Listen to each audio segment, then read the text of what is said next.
Assalamualaikum warahmatullahi wabarakatuh. Salam dan bahagia. Perkenalkan, saya Tati Dwi Wahyuni dari KKN UST Padepokan 40. Nah, untuk Ibu, Bapak, serta teman-teman sekalian, izinkan saya untuk berbagi mengenai pentingnya branding bagi UMKM.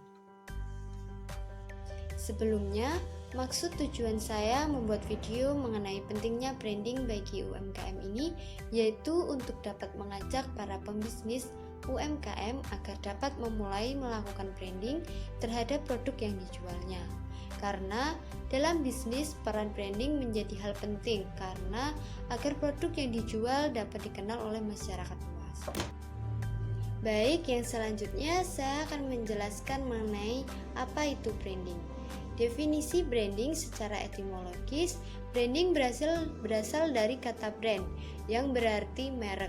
Kemudian, dalam dunia bisnis, branding bisa diartikan sebagai praktik pemasaran sebuah perusahaan dengan menciptakan nama, simbol, atau desain yang mudah diidentifikasi sebagai milik suatu bisnis atau perusahaan. Butuh waktu yang relatif lama dan proses yang panjang bagi perusahaan untuk membangun brandnya, sehingga bisa dikenal masyarakat luas. Oleh karena itu, aktivitas branding bukanlah hal yang mudah. Jika dilakukan dengan tepat, maka perusahaan yang melakukan branding dengan baik niscaya akan mendapat loyalitas dari konsumen. Yang selanjutnya yaitu elemen-elemen dalam branding. Elemen-elemen dalam kegiatan branding mayoritas berkaitan dengan hal-hal yang kasat mata dari sebuah merek. Yang pertama yaitu ada nama merek. Seperti halnya manusia, produk atau layanan jasa harus memiliki nama. Ini adalah hal mendasar yang harus dipenuhi sebelum melakukan aktivitas branding. Tanpa sebuah nama, maka sebuah produk tidak memiliki identitas yang dapat memudahkannya untuk dikenali masyarakat. Kemudian yang selanjutnya terdapat logo. Logo yang unik akan meninggalkan kesan bagi masyarakat. Dalam pembuatan logo, sebuah perusahaan akan memikirkan faktor keunikan dan citra yang sesuai dengan brandnya. Kemudian yang ketiga, tampilan visual. Warna keemasan, desain produk, desain kemasan, dan sejenisnya termasuk dalam tampilan visual. Pemilihan tampilan visual yang apik akan menghasilkan pencitraan positif terhadap sebuah produk. Kemudian yang terakhir terdapat kata-kata.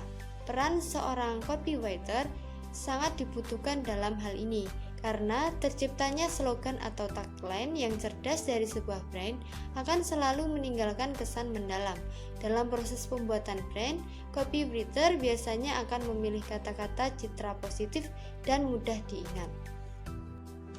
Baik, yang selanjutnya saya akan menjelaskan mengenai mengapa branding penting bagi UMKM. Jadi, branding penting bagi UMKM karena yang pertama, branding dapat menciptakan kepercayaan. Saat kalian memberikan effort lebih dalam branding bisnis kalian, secara otomatis para konsumen akan lebih percaya. Kalian dapat memulai dengan membuat logo semenarik mungkin, menyiapkan packaging yang profesional, atau membina relasi dengan komunitas. Baik, yang selanjutnya, sebuah branding dapat meningkatkan pengakuan. Dalam menjalankan bisnis, pastinya mempunyai kompetitor. Branding memegang peranan dalam membedakan produk dengan kompetitor dan juga untuk mempermudah konsumen mengingat brand kalian. Mulai dari nama, logo, warna, serta tagline. Nah, yang selanjutnya, branding mempengaruhi pengambilan keputusan konsumen. Pernah nggak sih kalian beli barang karena penasaran aja? Penasaran packingnya lucu, namanya unik, serta brandnya menyentuh hati. Nah, dalam pasar dengan kompetisi yang sangat ketat, terkadang konsumen tidak hanya mempertimbangkan untuk membeli satu barang secara rasional, namun juga emosional. Oleh karena itu, branding dengan berbagai aspek turunannya menjadi penting untuk kalian rancang dari awal. Nah, selanjutnya yang terakhir, branding mampu membantu promosi Anda, bahkan menghasilkan nilai baru untuk bisnis Anda. Jadi, jika dari segi branding yang menarik, cerita yang unik, dan packaging yang lucu, bisa leaders pada keberuntungan tertentu. Misalnya, didatangi oleh key opinion leaders yang berujung menjadi viral dan kalian jadi kebanjiran order nih. Nah, jadi branding adalah langkah pertama untuk para founders menghasilkan sales yang berkelanjutan. Nah, yang selanjutnya, bagaimana sih cara melakukan branding? Cara melakukan branding yang pertama, dapat menentukan target audience. Langkah pertama yang harus dilakukan saat akan membangun sebuah brand adalah menentukan target pasar. Produk yang kamu miliki memang bisa saja dikonsumsi oleh seluruh kalangan masyarakat, namun dengan memiliki pasar yang spesifik, maka kamu bisa lebih fokus dalam menentukan kepada siapa produk brand tersebut sebaiknya ditunjukkan. Contohnya, dengan menganalisis kompetitor. Cari tahu siapa saja kompetitor potensial yang menjual produk serupa. Dari sana, kamu sekaligus bisa mempelajari siapa audiens yang mereka targetkan. Baik, yang selanjutnya yaitu menentukan karakteristik brand.